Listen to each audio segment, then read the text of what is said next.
Thank you very much. Good afternoon. Pons Late again is my name. I will be facilitating this session.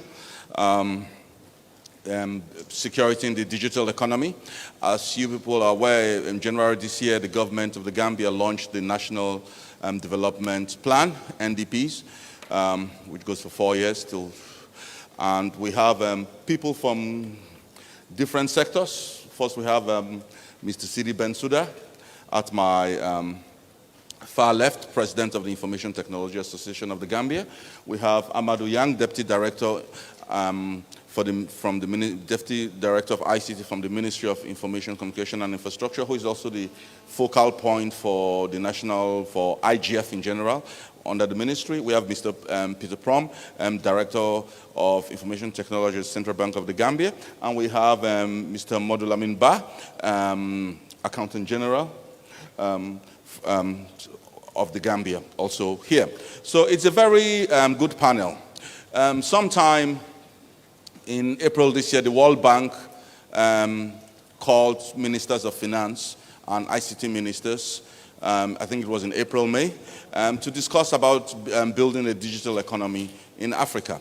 Senegal, our next door neighbor, has already said by 2025, 10% of their gross domestic product, GDP, will come from the digital economy. One of the things that drives the digital economy, of course, is what we had in the first panel, which dealt with a lot on access and infrastructure. So I'll leave my panelists to talk from their perspectives based on the different roles they play in seeing that this happens. And I will start first by talking to our Accountant General, because these are the money people that have some data available. So Modulamin Ba, you start up. Thank you.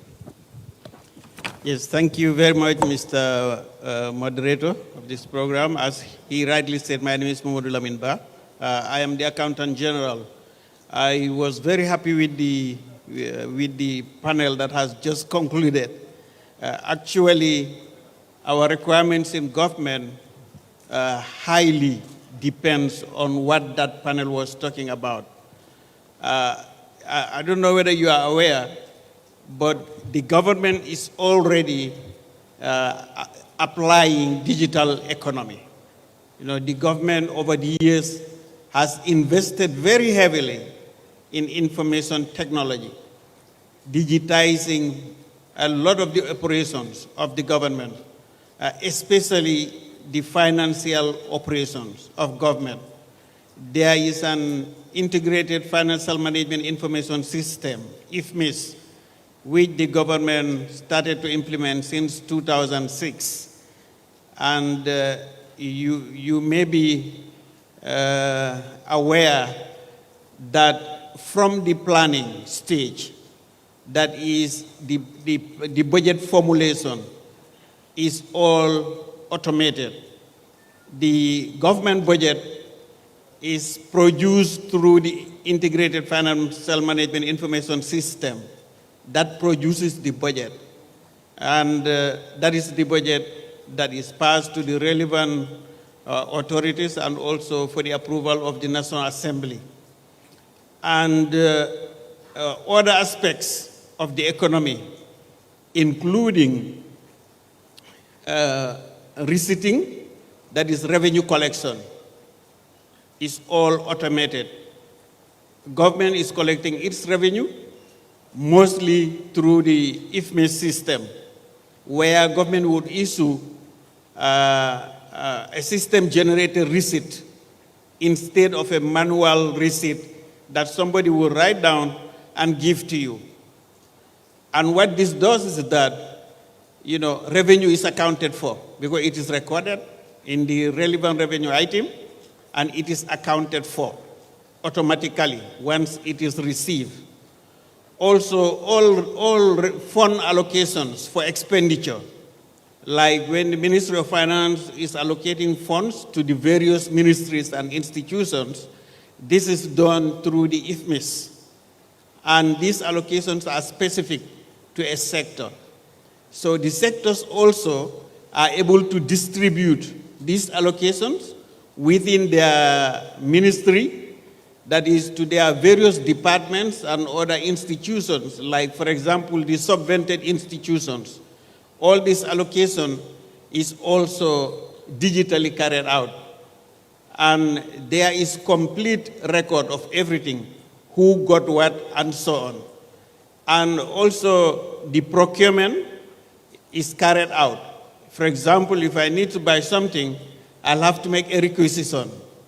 If it is not available, then a request for quotation would be sent out. And this request is generated from this system, from the IFMIS, and is sent out to suppliers or service providers so that they can provide proposals or quotations to government.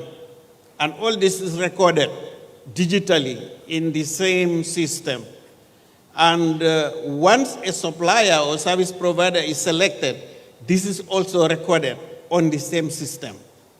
And government issues PO, that is purchase order, from the system in the name of the supplier who is going to be awarded this service or this contract.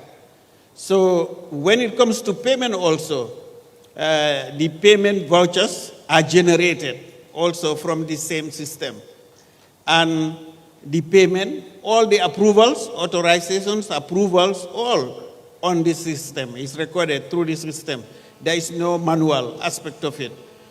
And it is the same system also that generates the payments. That is, it prints out government checks. If it is issuing the checks, all government checks are printed from the same system, that is the IFMIS. If it is payments that are to be advised electronically through the bank, the advices also, the bank advices are generated from the system and then sent to the central bank. Also, you may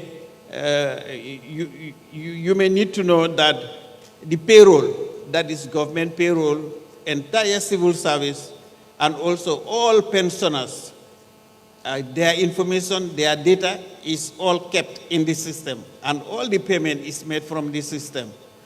And now it is all digital. We process the payroll and then send electronic files to central bank. My colleague here from the central bank will confirm this. The central bank, the payment platform, we have linked it to our system, that is the payment system in central government. And we generate these payment files and we upload them electronically on the CBG platform. So the central bank will pick this file and then process it and send salaries to everybody in every commercial bank.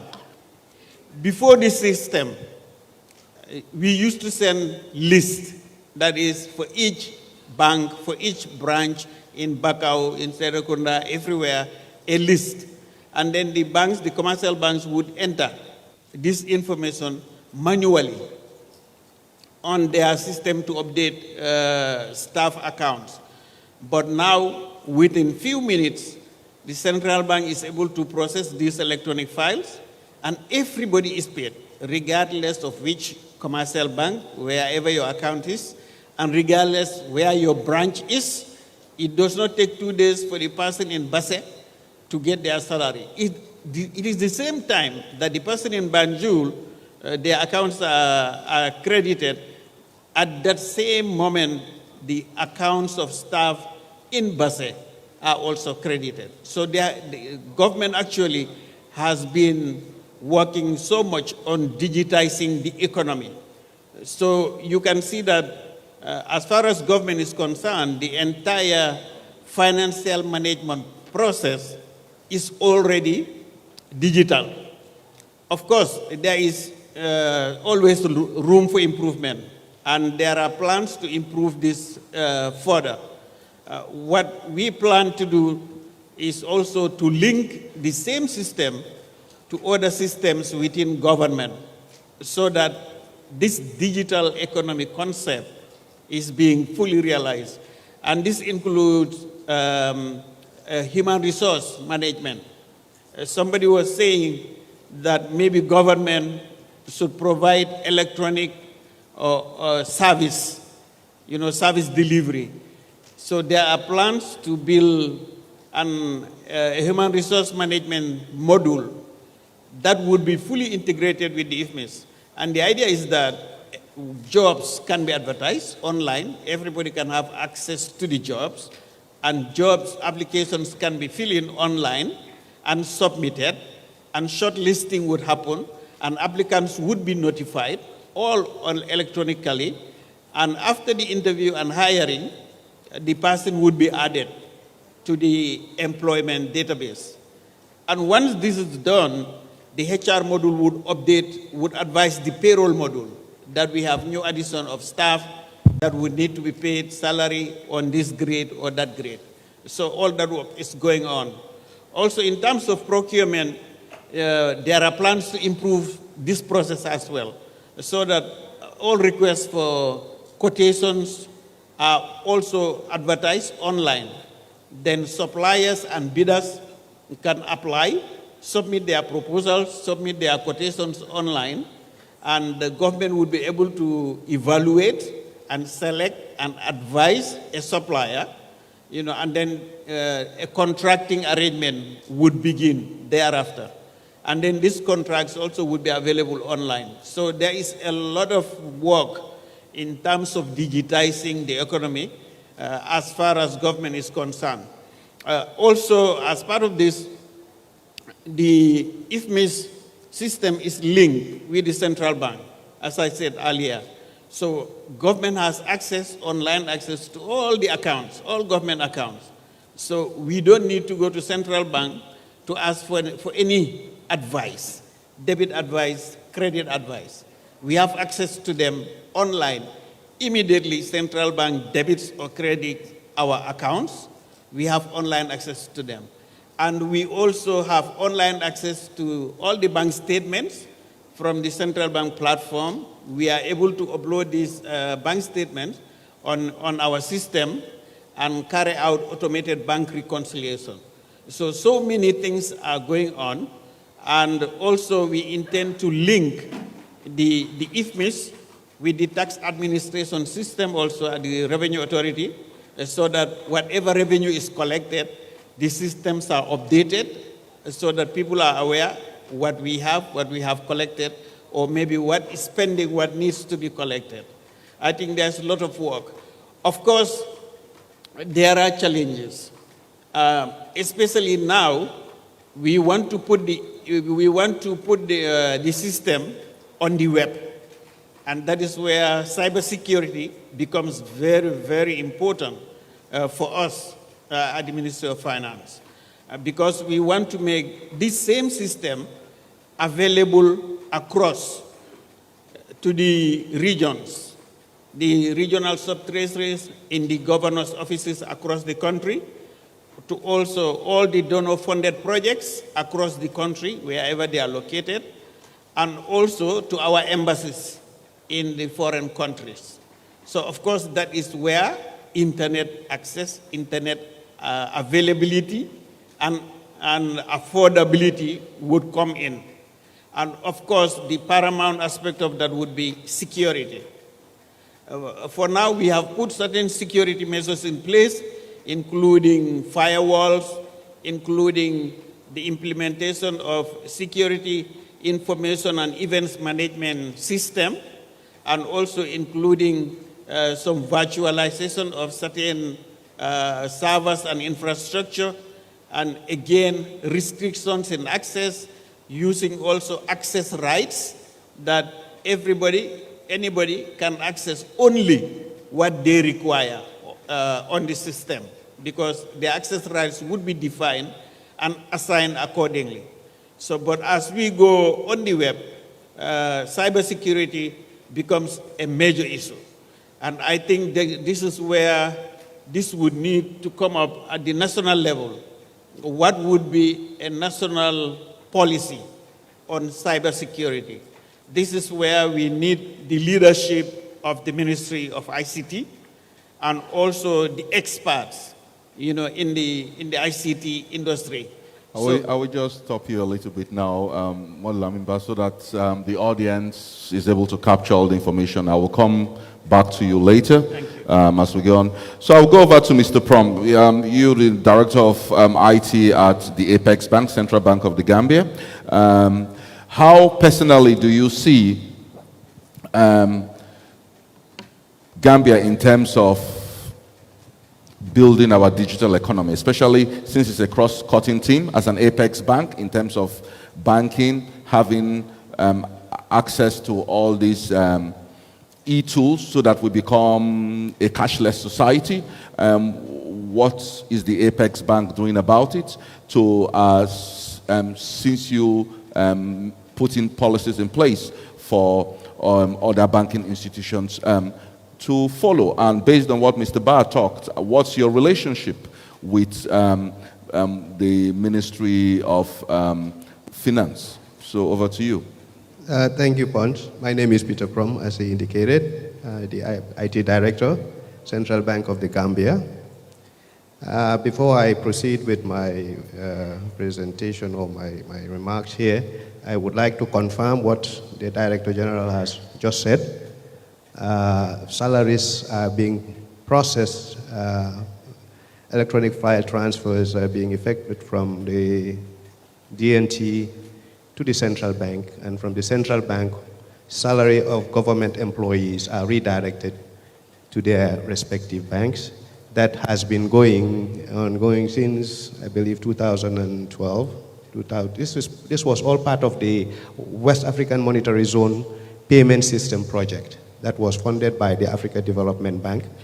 It also incorporates the ACP, Automated Check Processing, and automated ACH, Automated Clearing House, that banks can exchange checks seamlessly, and checks are honored within D+1 instead of the 5 days that bank customers used to experience before their checks were cleared. So this has all been automated, and like Mr. Bass said, it's a big challenge, but we're living up to expectation. Thank God for that. And we make sure that banks, government will one day get to that point where e-government, e-health, and all these e-institutions are up there being operated in the cloud, so to speak. I will have to take a departure from here. Mr. Bah has said everything I was supposed to say in terms of the payment system, but in terms of cybersecurity, and this has been a global phenomenon. Institutions have been breached, monies have been siphoned out of banks, and the most pronounced one was the Bank of Bangladesh in 2016, when cyber criminals got away with almost $80 million. The target was over 300 million, but they were able to get away with 80 million. Investigations are still ongoing. Now, what happened then was that these payment transactions went through the Bank of Bangladesh SWIFT network, reaching the Federal Reserve, that's the corresponding bank of Bank of Bangladesh. Now, since then, SWIFT has been partially blamed for this cybercrime, that SWIFT should have been able to detect and stop this financial transactions or payment instructions to occur. Now, it was not SWIFT's fault. Investigations were done, and it was discovered that it came from the local environment. That's where the breach happened. Now, SWIFT is the Society for Worldwide Interbank Financial Telecommunication. They provide this secure network for banks to transmit messages and effect payment with their counterparties. Now, it has been a very robust and very secure and very standardized network. Now, what SWIFT decided then was that since it is not our fault, but fingers are being pointed at us, we will come up with a program called the Customer Security Program that all banks will need to implement, mandatory. Now, what this does was that there was a three-phase process. One, SWIFT came up with a roadmap. They visited all the countries, the SWIFT community. They were brought together and sensitized on this customer security program. The first phase was for all banks to attest their security gaps. Now, what this means is that you have to be honest with yourself as a bank and tell SWIFT what I have and what I do not have. If you tell them that I have this and it's non-existent, you live to suffer for it. So there was a self-attestation done, Gambian banks included. This was a global program that was to be implemented by all banks. Now, Gambian banks, they attended this workshop, roadshow that SWIFT conducted last year in July. The central bank again invited all the banks, the commercial banks, to another workshop at the central bank, and we were able to go through all these security controls that the banks need to comply with before the end of 2017. Now, what happens if you do not comply, if you do not with this self-attestation, your bank, SWIFT will list your bank as a risky bank, and your correspondent bank will opt not to do business with you. Thankfully, 98% of the banks in the Gambia complied. 89% globally of SWIFT banks comply with this self-attestation. Commercial banks went through this attestation with us, the central bank, and we were able to make sure that they comply before 2017. The next phase is 2018. Now, whatever gaps you identified in your infrastructure, this is what you need to mitigate in 2018. Close up those gaps by this security control framework that SWIFT has published. Now, all commercial banks in the Gambia, come end 31st December 2018, the customer security controls framework has to be implemented by all commercial banks. Now, what this does is that come 2018, end of 2018, and you do not comply, SWIFT will once again publish your name as being non-compliant. Your correspondent bank will choose whether to continue doing business with you or to drop you as a customer. And for us, I mean, sorry to say, us in Africa, our transmission, volumes of transfer are not many. So it will be easy for correspondent banks to easily drop us. So we have to comply. Now, what the central bank has done, they have written to all the banks again. That was the 30th of June last month, reminding them that if they do not comply with the SWIFT Customer Security Program framework, they will be sanctioned. Come end of 2018, if they do not comply, banks will be sanctioned. Now, what SWIFT is helping us do here is to harden our local infrastructure. SWIFT has come up with these customer security programs that all banks globally have to build an isolated SWIFT secure zone, separate from our local infrastructure. There is no exception to this, and they have come up with how we need to secure our environment so that what happened to Bank of Bangladesh will be, I'm not sure it won't happen again, but at least it will be detected. Prevention is better than cure. This is where SWIFT is coming to make sure that all commercial banks comply with these security controls. Now, one of them, like I said, is these are, they articulate around three overarching framework objectives. One is to secure our environment. The second one is to know and limit access. And the third one is to detect and respond. Now, SWIFT has given us how we go about implementing all these security controls framework and guidelines. Now, when I talk about securing our environment, coming up with a sound cybersecurity framework or policy, this goes across the commercial, across the banking sector.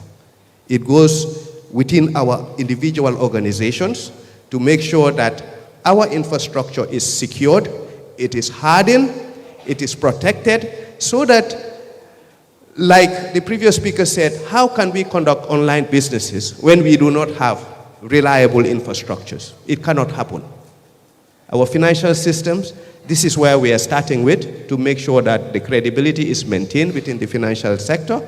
And this should be transferred over to organizations that have web presence or are doing business in the internet. So these are controls that commercial banks will have to implement. These are architectures that has to be implemented, whether they like it or not.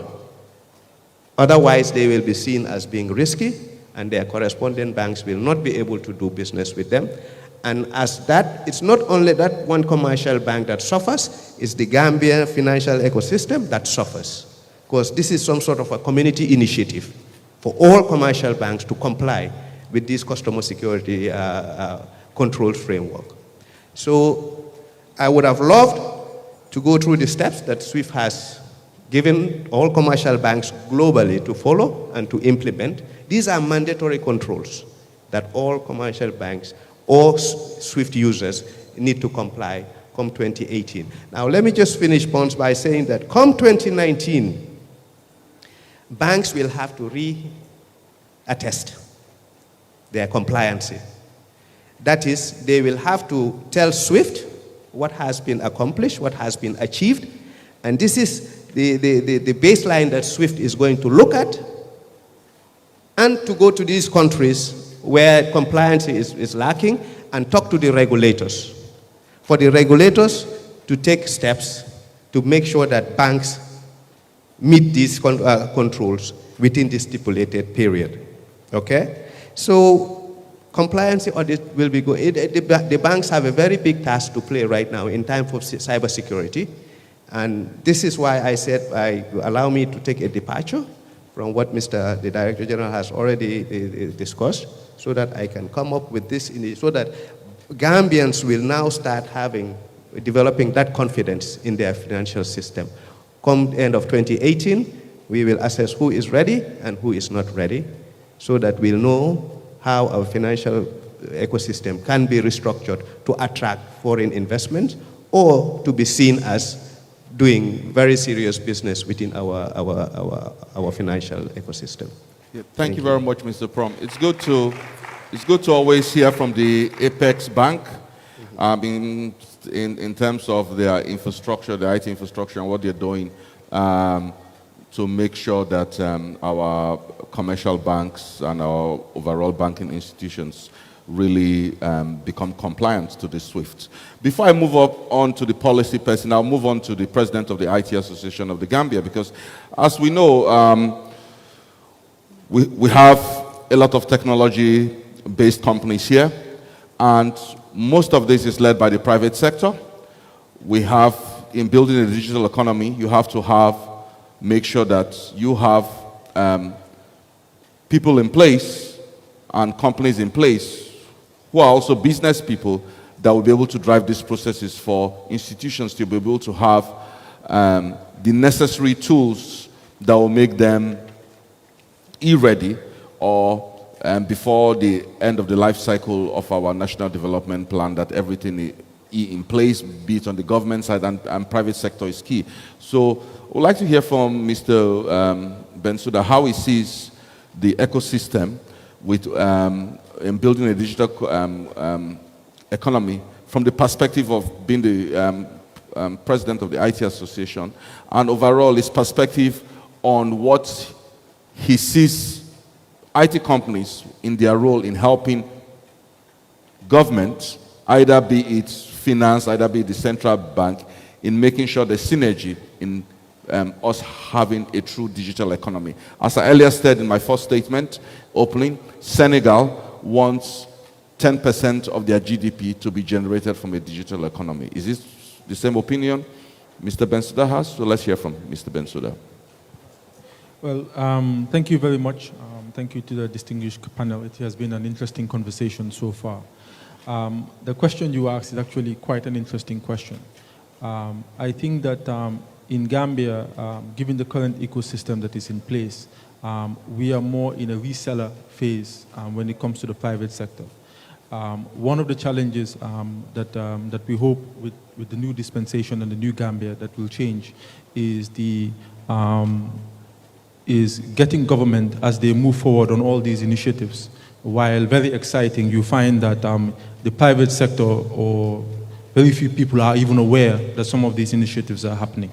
And what you find is that government's engagement is primarily with external experts coming in. And as a result, there's a slow pace in terms of the private sector is not as engaged as it has to be. Now, when we look at the digital economy, there are two dynamics. There are the creators and the content developers. We go to meeting after meeting, forum after forum, and what you hear is that there's no local content. Right. Now, the local content would be defined as not only media content, but also technology content, software, to be more specific. What you find, if you look around the sub-region, if you go to Asia and other countries, what you find is that governments are not investing in ICT. They're investing in a country that can create or contribute to the ICT. But in Gambia, we are yet to go down that path. And I think ultimately, I see it as a lost opportunity in a lot of ways. While exciting, we'll find ourselves not being able to, the private sector not being able to, what we find now is that the private sector really does not have the capacity to absorb a lot of the youth that are graduating. We get more applicants than we have positions to fill. And part of the challenge is that, while there is movement or opportunities within the private sector, meaning that gradually the private sector businesses are beginning to move towards ICT, and they're looking at the local ICT companies to be able to provide them that. You find that in government, this is happening at a much slower pace. What you see more and more is really buying technologies from outside or from the region to be able to implement some of the government initiatives. And I think that is something that must be looked at as part of a more cohesive strategy, where government is not only saying we want to build all these phenomenal things, but we want to do it through our private sector, so that we are actually able to create jobs, but also export expertise and export that local content. And I think that's something that should be part of the conversation, that we not only look at creating exciting things, but also getting our local participation, not only in terms of reselling, right, but in actually being part of the creation of some of these technologies. So I'm sure AMADOU will be able to speak more on this, but I think for me, as the president of ITAG, that's one of the things that we are hoping will happen. One of the things that we've been able to get to happen this year is to work with the Youth Empowerment Project to try to restructure ITAG and also provide funding to be able to look at some key areas, one of them being advocacy. And the primary reasoning is that, hey,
Test. Okay. Okay, great. Thank you very much. So Mr. BENSOUDA, you can continue. So on the side of, so just as a suggestion to both my uncle, Mr. PROM, and as well as the Accountant General, would be that in going forward with all these initiatives, there needs to be a deliberate policy initiative to incorporate the local content. And by that, it does not only mean consultants that are partnering with externals, but how do we create our own local capacity? And I find it interesting, and this is important because, I mean, I've been fortunate enough to go to different African countries. And one thing I find that is very consistent in a lot of these countries, Senegal and Rwanda being two, Rwanda being our very close neighbor, is that you talk to government officials and there is a in fact, they will tell you, you want to do anything in Gambia, you have to partner with a local company. And they have to do a percentage of the work.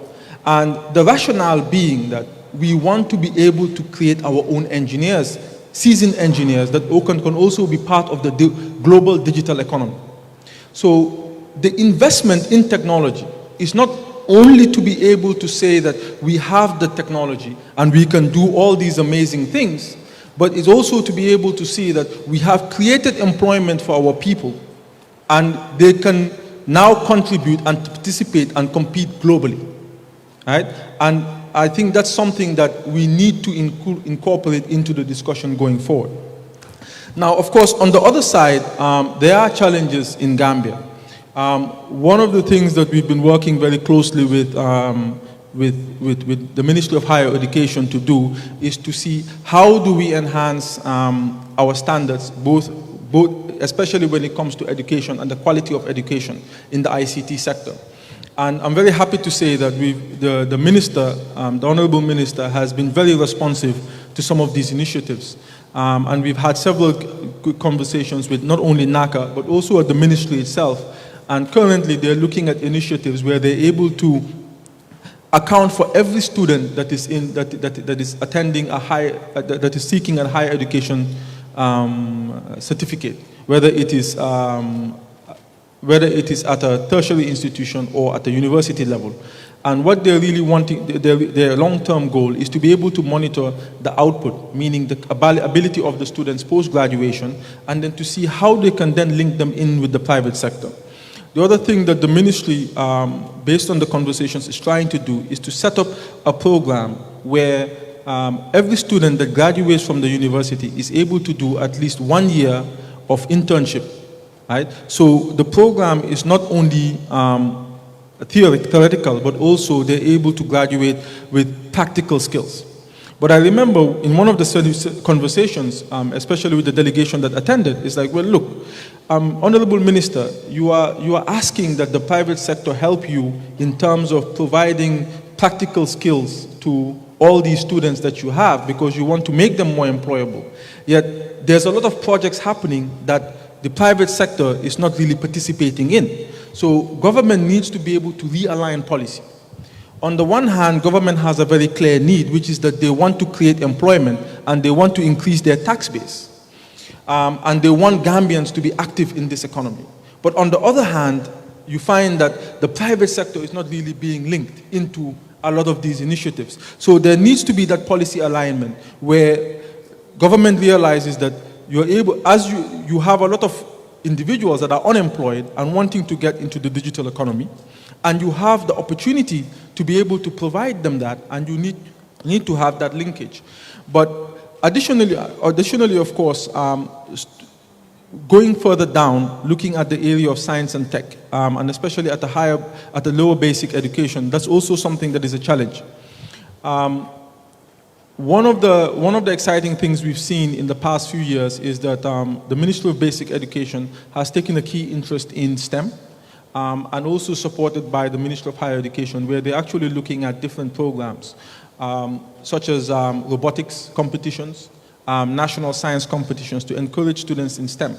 Because one of the things that is realized is that as students get higher up, meaning they get into university, one of the challenges they have, especially with computer science, is that as a basic level, right, there's a lot of challenges. So I think on the side of education, the will is there, the willingness is there, but I think on the side of the policy, government needs to align some of the other activities. So on this really, on looking at the digital economy and the future, I think that is where a big challenge and a lot more work has to do. Thank you. Yeah, thank you very much, Mr. BENSOUDA. I think we could see the need for government engagement more with the private sector, especially local ICT companies. From what I know, especially during my time as president of the IT Association and up till maybe when SEEDY came in, I will say proud to this government coming in close to 70% or more of the main ICT-related contracts were given to foreign companies without direct participation of Gambian companies. And you do not build a digital economy whereby there's no local ownership or local ICT companies taking part in this project. And most of the local ICT companies here, they'll have affiliations abroad, and you also have Gambians in the diaspora who also are collaborating with colleagues back home. Moving to the policy side of things, all these things depends on policy, and we are in New Gambia now. Let us see what the ministry, what policies they are putting in place. Mr. Barr mentioned about looking forward to the ministry in terms of a strategy in cybersecurity. Mr. PROM also talked about policy. SEEDY also mentioned about the policy development framework in terms of education, in terms of all these ownership teams getting ICT companies. So you can all see everything revolves around the policy. So if we don't have the right policies, definitely we are stuck. So Mr. AMADOU Yang, sorry. Thank you very much, Bons. Over to you now. They always call me Bah or Jalo, so that's okay. I am Deputy Director ICT, distinguished fellow panelists, distinguished ladies and gentlemen. I think this is very, very important. The topic itself, security in the digital economy. Like they say, data is the new oil. People always say that. Why is Facebook very, very powerful? It's because they control data. The companies that control the data, they're the biggest. Right now, they're the most powerful. And in our NDP, we have this vision to move Gambia into a digital nation by 2021. How ready are we to achieve this? The previous session on access and infrastructure highlighted some critical things, but the figures, that is the numbers on how much government has spent on already addressing this infrastructure, these numbers are staggering. The A submarine cable was a $35 million project. The ECO1 fiber backbone was $27 million project. The NBN, which Gamtel is currently doing, is $20 million. What are Gambians going to benefit from these investments? I think these are critical questions that all of us need to really answer. Gambians cannot wait to start paying using POSs. We talk about cashless economies. People are tired of going in town with cash. The central bank pays a lot of money to print money, because you pay money to print money. So how ready are we? At the level of the ministry, that is the government, I think we've been really reviewing, because one thing I can assure you is at the level of the ministry, most of the time you call, when you hear information and communication infrastructure, I think people really, most of the time, really relate it to the media. And once you get to the ministry, you realize it is, maybe a 1/3 media and 2/3 telecoms ICTs. Since the advent of the new dispensation, we've been really pushing for the strong recognition of ICTs as a strong pillar for socio-economic development. We always talked about Rwanda as an example. Of course, our neighbors here, Senegal as an example. How have they, why or how did they achieve all these things? It's because of ICTs, basically. So at the level of ministries, we've been pushing the political leadership, and I can ascertain that we're having this recognition because this NDP really recognizes ICT as a strong pillar. It is a cross-cutting. It is one of the critical enablers. ICT was recognized. So with respect to cybersecurity as a topic itself, a holistic study on coming up with a national cybersecurity strategy, because you cannot address this if you do not have a roadmap. a national cybersecurity strategy study on that was done, which came up with action plans. What can we do to address some critical things? So this was done. And as part of the action plans and roadmap, we came up with certain important things. For example, the establishment, the infrastructure needs to be addressed, fine, but we need to have the parameters in place, like the establishment of a computer incident response team. I think Max earlier spoke about it, but not at length. The ministry, of course, in partnership with PURA and ITU, were establishing a CERT, that is a computer incident response, because, well, before you can react to, before they say, like they say, prevention is better than cure. With the CERT, it will be able to detect certain cyber-related threats before they actually happen. So, and I can tell you that we've already identified a location that is going to host the CERT, which is going to be at the Gamtel Aboka Art Station. Initially, we wanted to have it at the A submarine cable because, you know, most of the, that is the telecommunication infrastructure, that is right now the gateway for Gambia. So we wanted to have it there, but you know, after discussions here and there, it was noted that it's better for it to be at the Gamtel Art Station. That is going to happen, and the funding has already been allocated. And I can also tell you that PURA, because of the running cost of the CERT, PURA has actually come up with a special budget for the running costs. You would include personnel. Because one thing was noted is we know ICT is very, very expensive. With the normal government pay, will it be possible? I'm not saying it's not possible, but we want to get as highly skilled personnel as possible, very, very good engineers. So, you know, with the pay scale of public enterprises, I mean, it's obviously different from the central government. So PURA is going to handle the personnel-wise of the CERT and all those things. So the other thing that we've been talking about since a study tour was done, I think about 5 years ago when we went to Rwanda. A proper coordination of ICT is very, very important because at the level of the ministry, capacity is a challenge.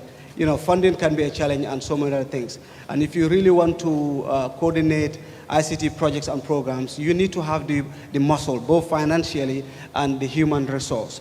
So we came up also a study on the establishment of a national ICT development agency was done.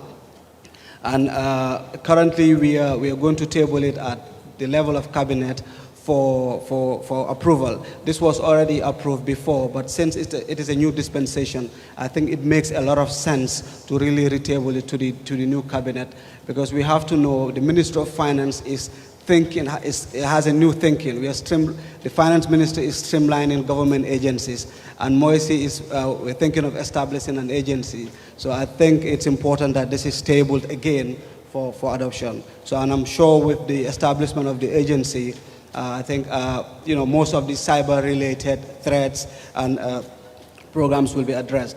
So we also, as part of the cybersecurity strategy, we also have the proposed establishment of a cyber security commission or a secretariat. Politicians sometimes do not like the name commission because of the funding issues that comes with it, so we can call it a secretariat. But our interest as players in this is to make sure that we know there are threats out there.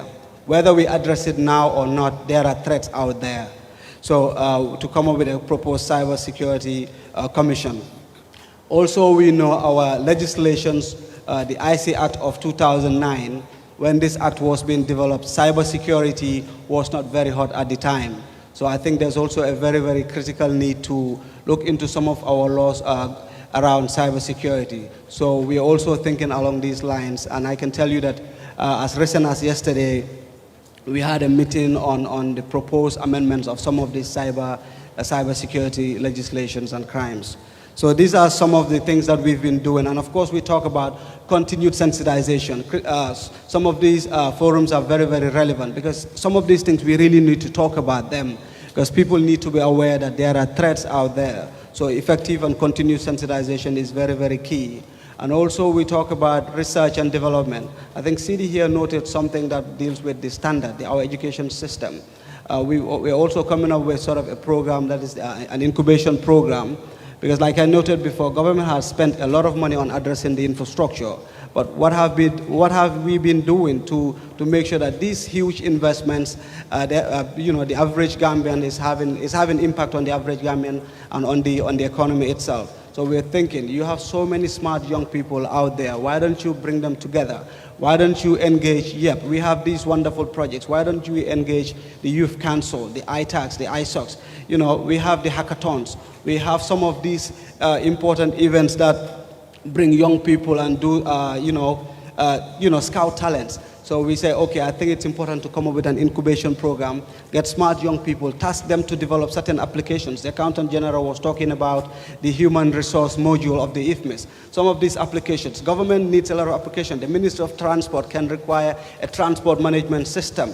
The Environment Agency or the Ministry of responsible for the environment would need some application that deals with climate change. So we're also thinking along these lines. So I think in essence I can stop you for Thank you. Thank you very much, AMADOU. And been very interesting. I will open the floor now for questions. One thing we have noticed from the presentation from Mr. Modulamin Ba, he focused a lot on what, as Accountant General, they have been doing in building various layers of blocks, emphasizing a lot on payment system from the IFMIS and other layers they want to